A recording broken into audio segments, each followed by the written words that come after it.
മുടികൊഴിച്ചിൽ, താരൻ, മുഖക്കുരു, മുഖകാന്തിയുടെ അഭാവം എന്നിവ അനുഭവപ്പെടുന്നു. ഈ തലമുറയിലെ യുവാക്കൾക്കും മുതിർന്നവർക്കും വലിയ പ്രശ്നങ്ങളാണിവ. ഇവിടെ ഇതിന് പരിഹാരമായി നിരവധി ഉൽപ്പന്നങ്ങൾ ലഭ്യമാണ്. പക്ഷെ ഇവിടെ ഒരു കാര്യം ഓർക്കുക.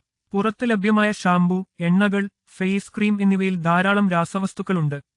അവയെ ഉപയോഗിക്കുമ്പോൾ തുടക്കത്തിൽ നല്ല ഫലങ്ങളുണ്ടാകുന്നു എന്ന് തോന്നുന്നു. എന്നിരുന്നാലും ദീർഘകാലാടിസ്ഥാനത്തിൽ നിലവിലുള്ള പ്രശ്നങ്ങൾ കൂടുതൽ വഷളാക്കുക മാത്രമല്ല, പുതിയ പ്രശ്നങ്ങൾ ഉണ്ടാകുകയും ചെയ്യും. അതിനർത്ഥം ദീർഘകാലാടിസ്ഥാനത്തിൽ കൂടുതൽ പാർശ്വഫലങ്ങൾ ഉണ്ടാകും. പരിഹാരമില്ലയെങ്കിൽ എന്തു ചെയ്യണം? അതാണ് സിന്ധു ഹെയർബോൾസ്. കമ്പനിയുടെ അവകാശവാദങ്ങൾ അനുസരിച്ച് അവരുടെ ഉൽപ്പന്നങ്ങൾ പൂർണ്ണമായും ആയുർവേദവും പ്രകൃതിദത്തവുമാണ്. അവർ രാസവസ്തുക്കളൊന്നും ഉപയോഗിക്കുന്നില്ല. നിങ്ങൾക്ക് മുടി കൊഴിച്ചിലും താരൻ പ്രശ്നങ്ങളും ഉണ്ടെങ്കിൽ നിങ്ങൾക്ക് Sindhu hairball 40 days miracle hair ഓയിലും ഷാംപൂസും ഉപയോഗിക്കാം.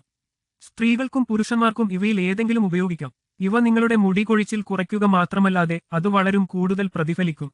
മുഖക്കുരുവും മുഷിഞ്ഞ ചർമ്മപ്രശ്നവുമുണ്ടെങ്കിൽ നിങ്ങൾക്ക് Sindhu herbal kumkumadi face glowing serum, Kesari face glowing cream എന്നിവ ഉപയോഗിക്കാം. ഇവ തികച്ചും ആയുർവേദവും പ്രകൃതിദത്തവുമാണ്. അവർ രാസവസ്തുക്കളൊന്നും ഉപയോഗിക്കുന്നില്ല. ഇവ നിങ്ങളുടെ മുഖക്കുരു കുറയ്ക്കുക മാത്രമല്ല, ചർമ്മത്തെ പോഷിപ്പിക്കുകയും തിളങ്ങുകയും ചെയ്യും. നിങ്ങൾക്ക് ഫലങ്ങൾ ലഭിച്ചില്ലെങ്കിലും മറ്റ് രാസ ഉൽപ്പന്നങ്ങളെപ്പോലെ പാർശ്വഫലങ്ങൾ ഉണ്ടാകുന്നില്ല. കൂടുതൽ വിവരങ്ങൾക്ക് www.sindhuherbals.com സന്ദർശിക്കുക.